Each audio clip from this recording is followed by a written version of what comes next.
हाँ बोल। मुझे हॉस्टल में रहना है। नहीं। पापा प्लीज। बोला ना नहीं। प्लीज। चल भोसड़ी के। So how are you all. आज हम बात करने जा रहे हैं ऐसी जगह के बारे में। एक ऐसी जगह जहाँ जाना तो सब चाहते हैं लेकिन सब जा नहीं पाते, और जो लोग चले जाते हैं वो लोग उस जगह से पहले परिचित नहीं होते हैं। आज हम बात करने जा रहे हैं हॉस्टल के बारे में। अब ऐसा नहीं है कि वहाँ पे आपका ख्याल दरिंदे रखते हैं, होते तो वे भी इंसान ही हैं, पर वे थोड़े शरारती होते हैं। अब माँ बाप अपने बच्चे को लेके आते हैं तब तो वो लोग बड़े बड़े वादे करते हैं, असल में झूठे वादे, जैसे ये नेता लोग करते हैं कि हमारा हॉस्टल बेस्ट है, लौड़ा लहसुन फलाना ढिमकाना। लेकिन जैसे ही मम्मी पापा गए, अत्याचार चालू।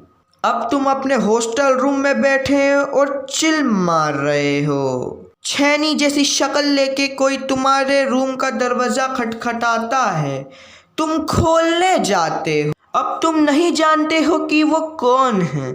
उसकी शक्ल देखकर तो तुम्हें ऐसा लगता है कि साले अजय देवगन ने मुंह पे पान मसाला थूक थूक के पूरे मुंह को जुबान केसरी कर दिया हो। अब वो बोलता है, बेटा कैसा लग रहा है? घर की याद आ रही है अंकल। वो तो आएगी। अरे भोसड़ी के जो करने आए हैं कर और निकल ना।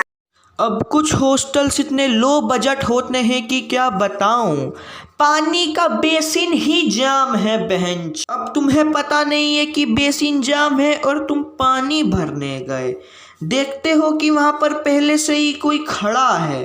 अब तुम वहां पहुंचते हो और देखते हो कि बेसिन तो जाम है। अब ये देख के तुम वहां से वापस जाने लगते हो और वो बच्चा तुम्हें रोकता है। भाई। हाँ भाई बोलो, क्या हुआ? क्या हुआ, पानी भरा नहीं तुमने? नहीं।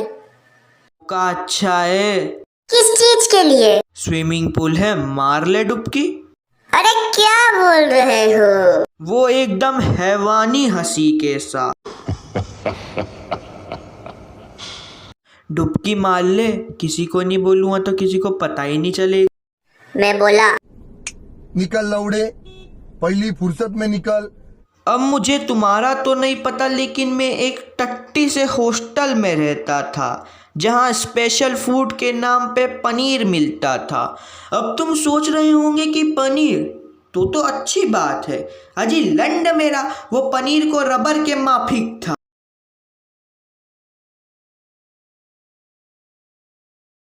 अब बात जब पनीर पे आ ही गई है तो बात करते हैं वहाँ के पौष्टिक आहार के बारे में। अब वो आहार इतना पौष्टिक और स्वादिष्ट होता है कि तुम्हारा मन होता है वार्डन के मुंह पे थाली दे मारूं। लेकिन अब हम ऐसा कर नहीं सकते। अब हमारा क्या बॉयज हॉस्टल था, अब था बॉयज हॉस्टल, लेकिन इस बॉयज हॉस्टल का माहौल खराब करती थी आंटिया। आ जाती थी भोसड़ी की अपने लोंडों के साथ रहने। अरे भाई जब हॉस्टल में रखा है तो अकेले रहने दो ना, क्यों उसकी गांड में उंगली करते हो। अब हॉस्टल में कुछ ऐसे बालक होते हैं जिन्हें सबकी गांड लेने में बहुत मजा आता है। अब सुबह के 3 बज रहे हैं, तुम अपने रूम में सो रहे हो और एकदम कोई तुम्हारे रूम का दरवाजा खटखटाता है और तुम अपने सपने से बाहर आ जाते हो और उठ जाते हो। अब उठते ही बाकी सब चीजें गई माँ चुदाने। तुम सबसे पहले टाइम देखते हो, तुम्हें दिखता है कि सुबह के 3 बज रहे हैं। अब तुम्हारा दिमाग रॉकेट की तरह तेज चलता है और सोचता है कि गेट पर कौन होगा। अब तुम्हारी गांड थोड़ी थोड़ी फटने लगती है। तुम गेट खोलते हो और जैसे ही तुमने गेट खोला तुम्हें ये दिखता है, अरे नहीं यार ये नहीं, ये। उसे देखने के बाद तुम्हारी फटके 4, 5, 6, 7 हो जाती है। अब ये ऐसा समय है जब तुम्हारे मुंह से चीख और लंड से मूत के 2 छींटे निकलेंगे। ये तो तुम हो, और अगर कोई कमजोर दिल वाला होता तो वो तो खड़ा खड़ा ही मूत देता। जब तुम्हें पता चला है कि तुम्हारे दोस्त ने तुम्हारा चूतिया काटा है, तुम्हारे साथ प्रैंक किया है, सोचो तुम्हारे ऊपर क्या बीती है। अब ऐसे टाइम पे तो हमारा मन उस दोस्त को चप्पल ही चप्पल से धराशायी करने का हो रहा हो। लेकिन मैंने कहा लेकिन तुम कर नहीं सकते हो। अब जब वो तुम्हें समझा रहा होता है, तुम्हें चुप करा रहा होता है, तब तुम्हारे मन से बस एक ही बात निकलती। चुप,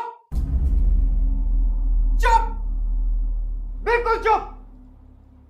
हिम्मत कैसे हुई तेरी मुंह खोलने की? So that's all for today guys, मिलते हैं अगली वीडियो में।